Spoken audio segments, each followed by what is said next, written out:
ഒരു കാട്ടിലെ ഒരു പെൺസിംഹം ഉണ്ടായിരുന്നു.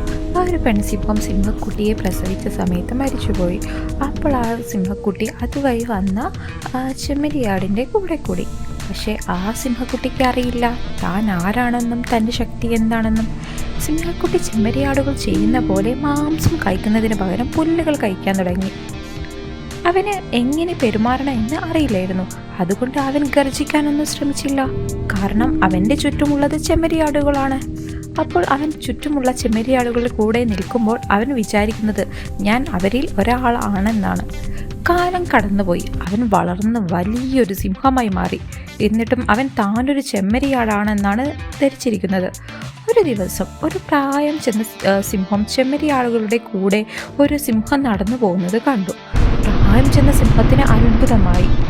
പ്രായം ചെന്ന സിംഹം അവനോട് സംസാരിക്കാൻ എന്ന് കരുതി ഭയാനകമായൊരു ശബ്ദമുണ്ടാക്കി ചെമ്മരിയാടുകളെ പേടിപ്പിച്ച് പുറകെ ഓടി. അപ്പോൾ അതാ സിംഹക്കുട്ടിയും അവരുടെ കൂടെ ഓടുന്നു. പ്രായം ചെന്ന സിംഹം സിംഹക്കുട്ടിയുടെ പിറകെ പോയി അതിനെ പിടിച്ചു. അപ്പോൾ സിംഹക്കുട്ടി കരഞ്ഞുകൊണ്ട് പറഞ്ഞു, എന്നെ വിടണം, ഞാനൊരു ചെമ്മരിയാടാണ്. എന്നിട്ട് പ്രായമുള്ള സിംഹത്തിന് ഇവൻ എന്താണ് പറയുന്നതെന്ന് മനസ്സിലായില്ല. അങ്ങനെ പ്രായം ചെന്ന സിംഹം അവനെ നിർബന്ധിച്ച് ഒരു നദിക്കരയിലേക്ക് കൊണ്ടുപോയി. എന്നിട്ട് പറഞ്ഞു, അവനോട് അതിലേക്കൊന്ന് നോക്കാൻ പറഞ്ഞു. അവൻ അവൻ്റെ മുഖം നദിയിലെ തെളിഞ്ഞ വെള്ളത്തിലേക്ക് നോക്കിയതും അവൻ ഞെട്ടിപ്പോയി.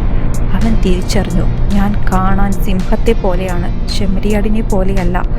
എന്നിട്ട് അവൻ അവൻ്റെ സർവ്വശക്തിയും എടുത്ത് ഗർജിക്കാൻ തുടങ്ങി. ആ ശബ്ദം കേട്ട് കാട് മൊത്തം നടുങ്ങി. അപ്പോൾ അവൻ തിരിച്ചറിഞ്ഞു അവൻ ആരാണെന്നും അവൻ്റെ ശക്തി എന്താണെന്നും.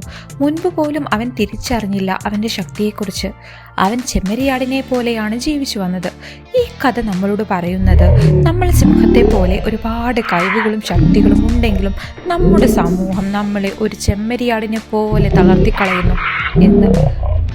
നമ്മൾ സമൂഹത്തിൻ്റെ പിടിയിൽ നിന്നും എന്ന് രക്ഷപ്പെട്ട് പുറത്തു വരുന്നു, അപ്പോൾ ആണ് നമുക്ക് നമ്മളുടെ കഴിവുകളും ശക്തികളും നമുക്ക് കണ്ടെത്താൻ കഴിയുള്ളൂ.